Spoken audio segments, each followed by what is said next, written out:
민주당도 논평이 곧바로 나왔어요. 사법부의 이제 판단을 맡기고 멈춘 정치 시계를 돌려야 된다라고 김성열 대변인이 직접 논평을 냈더라고요. 예, 그렇습니다. 저희는 사법부 판단을 존중합니다. 물론 선뜻 이해하기 어려운 부분은 분명히 있긴 합니다. 왜냐하면은 지금 이재명 대표는 위증 교사에 대해서 무죄를 받았는데 정작 위증을 했다는 김진성 씨는 유죄를 받았거든요. 그러면은 정치인도 아닌 김진성 씨가 왜 이재명 대표를 위해 불법까지 하면서 위증을 했을까라는 부분에 대한 의문은 분명히 남습니다. 하지만 우리가 선택적으로 사법부의 판단을 존중해서는 안 됩니다. 사법부의 판단 자체는 분명히 존중되어야 될 부분이 있고요. 그리고 이재명 대표는 아직까지 사법 리스크가 좀 더 남아 있습니다. 이번 주 금요일만 해도 당장 이화영 전 경기도부지사의 2차 선고가 있을 예정입니다. 예. 이런 것들도 이제 영향을 미칠 거니까 더 이상 서초동만 좀 바라보지 않았으면 좋겠다는 겁니다. 지금도 서초동에서 저렇게 우실 게 아니라 저는 저거보다는 전세 사기 피해자들 눈물 좀 닦아주시고 일본의 사도강산 관련한 만행 규탄 좀 해주시고 민생으로 좀 돌아오셨으면 좋겠다라는 말씀 드리고 싶습니다. 예.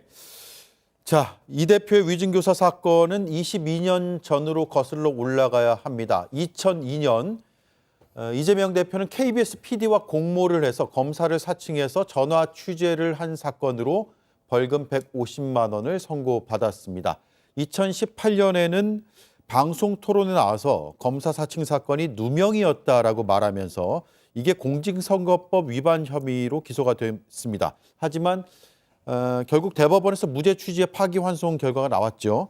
그런데 오늘 판결이 나온 위증교사 혐의 1심은 이 대표가 2018년에 공직선거법 재판에서 무죄를 받기 위해서 위증을 요구했다, 교사했다라는 취지의 기소인데 1심 무죄가 나온 겁니다.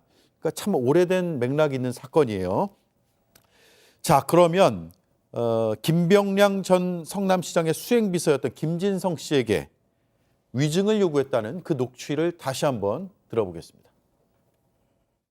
이게 지금 매우 정치적인 좀 배경이 있던 사건이었다는 점들을 좀 얘기를 해주면 도움이 될 것 같아요. 그냥 있는 대로 뭐 어차피 세월은 다 지났잖아요. 뭐 아니 뭐 거짓말 필요는 없고. 너무 오래돼서 뭐 기억도 뭐 사실 저 변론 요지서를 하나 보내드릴게요.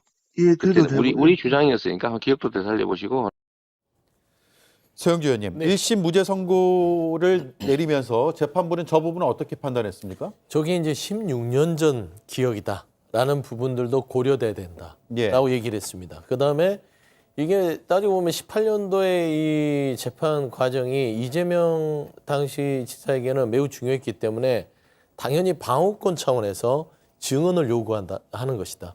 증언을 요구한다는 것은 이런 부분에 있어서 기억을 되살려서 좀 증언만 해준다면 본인의 방어권에 도움이 되겠다라는 것은 통상적인 어떤 당시의 피고인의 방어권이기 때문에 이걸 위증을 교사했다고 하는 것은 조금 무리가 있다라고 판시한 것이죠. 누가 보더라도 상식적인 판단 아닐까요? 16년 전에 제가 아니면 어떤 누구가 일기를 써놨다 하더라도 그 당시에 내가 왜 이런 일기를 썼지 기억하기는 쉽지 않을 겁니다.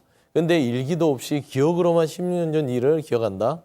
어렵잖아요. 그래서 아마 당시에 그런 부분에 있어서의 변론 요지서와 기억을 살릴 수 있는 증언에 필요한 환경들에 대해서 말하자면 요구를 했기 때문에 이걸 위증을 할 거라는 전제로 해서 지시를 하거나 모의를 한 건 아니다라고 판단한 거예요. 그러니까 이제 아까도 말씀드렸지만 검찰이 무슨 증거를 이거 외에도 김진성 씨라는 증언이 있다는데 김현수 의원은 그 자백에 있어서도 재판부는 증거로서 보기는 힘들다고 판단한 것 같아요. 왜 그러냐면 김진수의 자백이 조국 혁신당의 논평처럼 이 조사 자체가 백현동 수사라면서 거기에서 나온 녹취를 가지고 22년 전 일을 기소한 일 아닙니까? 별건 기소인가요? 별건 기소라고 봐야죠. 그러니까 검찰이 야당 대표를 또 기소해서 무리하게 재판을 받게 하기 위한 무리한 기소였다라는 측면들. 그다음 김진성 씨가 백현동 관련해서 5억 원의 사기죄는 검찰의 무혐의를 받고 최근에 알선수재 혐의로 혐의를 받고 있으나 검찰이 아직도 기소를 하지 않고 멈춰 있습니다. 이런 전반적인 상황을 고려했을 때 김진성 씨의 위증에 대한 자백이 과연 증거로서 재판부가 판단했을 것인가 라는 부분들이 종합적으로 고려되지 않았나 그렇게 보입니다. 네. 자, 기억나는 대로 말해달라는 취지를 통화를 저렇게 했는데 검찰은 위증 유도다라고 판단을 했어요. 그래서 징역 3년을 구형했습니다. 징역 3년은 최고형 구형이잖아요. 네. 지금 방송 저 녹취록이 이제 나오지 않았는데요. 저렇게 말한 부분도 있고요. 또 다른 부분은 했다고 해주면 되지라고 말한 부분이 있습니다. 그리고 교감이 있었다고 해주면 되지. 이런 식으로 했다고 해주면 되지라고 2번을 얘기합니다. 예. 저런 식으로 유도하는 거 한 10번 정도 되고요. 그래서 지금 검찰이 지금 주요하게 보는 거는 유도하는 저런 정황뿐만 아니라 했다고 해주면 되지라고 딱 명확하게 자기가 위증을 요구하는 이 부분이 이제 빠져 있는 부분이라고 말씀드리고요. 그다음에 김진성 씨가 아까 말씀하셨는데 뭐 증언 부분에 대해서 본인이 이제 안 받아들여졌다 그랬는데 사실 김진성 씨는요 검찰 조사에서 이렇게 진술합니다. 현직 경기도 도지사가 요구를 하다 보니까 부담감 느꼈기 때문에 본인은 위증 교사할 때 위증을 할 수밖에 없었다 이런 식으로 진술이 있었거든요. 네. 그런 부분도 말씀드리고요. 그다음에 최고형 아까 구형 말씀하셨는데 최고형은 당연합니다. 왜냐하면 양형 기준표를 보면요. 증거를 인정하지 않으면 최고형 갑니다. 가중되죠. 또 하나 뭐냐면은 동족의 전가가 있으면 또 가중됩니다. 아까 김병량 성남시장 있지 않습니까? 그 건에 대해서 본인이 검사 사칭을 했는데 김병량 시장이 그걸 가지고 얘기하니까는 나는 안 했는데 의혹을 제기한다 해가지고 김병량 시장이 오히려 또 고소를 합니다. 그러니까 무고죄가 성립이 돼요. 그래서 무고죄 확정이 됐습니다. 이런 식으로 증거가 나왔으면서도 인정하지 않은 거. 그다음에 동종 전과가 있는 거. 이거 2개 때문에 가중돼서 최고형 구형이 있을 수밖에 없었다. 네. 양형 기준표 매뉴얼대로 한 거고요. 마지막으로 말씀드리면 이번 1심 선고는요. 저는 위증 교사의 새로운 이정표가 써있다 이렇게 생각합니다. 왜냐하면 기존의 위증 교사의 판례를 보면요. 보통 이제 이런 식으로 얘기합니다. 위증하는 사람이 위증 교사하는 사람이 위증을 듣는 사람한테 부담을 느끼지 않도록 있는 대로 얘기해줘. 사실대로 얘기해줘. 기억을 되감아줘라고 하면서 본인이 원한 본인이 유리한 그런 진술을 섞어서 얘기를 해요. 그래서 그 판례가 보면 대부분 다 그런 식으로 유도를 했을 경우에 유죄로 인정돼 가지고요. 위증 교사는 보통 한 80%가 징역형이 나왔었거든요. 근데 이번에 새로 나온 거는 보면 아까 말씀드린 대로 말해달라 한 10번 정도 말하고 사실대로 기억해달라 10번 정도 얘기하고 그다음에 있는 대로 그 말 해주면 되지라고 말한 한 2번 말해가지고 위증 교사를 피해갔기 때문에 예. 아마도 전국에 있는 위증 교사 관련된 재판들이 이거에 대해 상당 영향을 받아서 만약에 재판 영향을 받는다 그러면 아마 앞으로 재판들은 전부 다들 사법 방해에 대해서 굉장히 심각한 문제가 생길 수 있을 겁니다. 좀 반론을 좀 제기를 잠깐 말씀드리면 이걸 이렇게 되면요. 피고인들이 재판장에서 재판받는데 성실하게 한 게 아니라 재판정에 나오는 증인들을 잘 설득하는 게 더 중요해지는 그런 문제가 생긴다고 봅니다. 그러니까 사법부 판결을 부정하시는 거죠. 지금 1심 판결 존중하지만 이 내용은 굉장히 부적절하다고 생각합니다. 그러니까 부적절한 게 지금 이준호 의원 얘기하는 게 검찰의 짜깁기 수사를 재판부는 아니다. 이거는 짜깁기 기소다라고 인정한 거예요. 그러니까 전체 녹취의 맥락 흐름 자체는 이거는 증언을 요구하는 정당한 방어권이라고 얘기한 거고 지금 이준호는 뭐냐면 검찰이 그러니까 기소 실패한 내용을 아직 주장하는 겁니다. 그런 맥락들이 있었다. 해줘야 되지 않겠어. 이런 게 짜깁기라고 얘기했던 것이고 이 부분을 재판부가 검찰 당신들은 이런 정도 가지고는 위증교사라고 볼 수가 없어.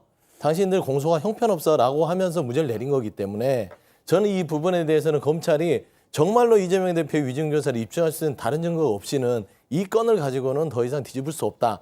그러니까 어떤 위증교사도 검찰이 이런 무리한 기소를 하면 이런 무죄를 받을 수밖에 없다는 것을 재판부가 검찰에 알려준 것이다. 예. 라는 의미도 있다고 저는 봅니다. 네, 알겠습니다. 자, 검찰의 무리한 기소였느냐? 1심 재판부는 무리한 기소라고 본 거죠. 그러니까 무죄 판단이 내려진 거고 항소심에서는 어떻게 달라질지는 또 그때 가봐야 될 것 같습니다만 일단 오늘 판결 내용을 보면 검사가 제출한 증거만으로는 위증하도록 결의하게 하는 고의, 즉 교사 고의가 있었다고 보기가 부족하다. 그러니까 검사의 입증이 부족하다라는 게 오늘 재판부의 판단이라는 점을 정리를 하고 계속 얘기를 나누겠습니다. 자, 1심 의원님. 예. 지금 조금 전 정리한 페이스북 내용을 보면 네. 한동훈 대표가 본인 법무부 장관 시절에 했던 일 때문에 그 덕에 시행령 때문에 수사가 가능했다라는 점을 강조하고 있어요. 네네. 어떻게 보십니까? 저는 한동훈 대표가 좀 전에 저희 김보엽 위원님께서 말씀 주신 것처럼 좀 너무 가볍게 행동을 하고 있다는 생각이 네, 듭니다. 바로 저 부분이요. 예, 예. 11월 17일. 특히 저 국회 체포동의안 통과 부분은 말씀하신 대로 법정 구속을 염두에 두고 한 건데요. 예. 일단은 정치인이 저렇게 법원의 판단을 함부로 예단하는 건 굉장히 위험한 일입니다. 상대당의 대표의 구속 필요성을 강조했다고 볼 수도 있을까요? 예. 그리고 이 정치권에서 이런 얘기를 하면 사법부는 압박으로 느낄 수도 있어요. 그래서 그런 부분은 굉장히 되게 중요한 부분인데 애초부터 사법부 판단을 이렇게 해서도 안 되거니와 자 보십시오. 법정 구속을 하려면 한 3가지 요건 정도가 필요합니다. 첫 번째는 죄질이 아주 불량해야 돼요.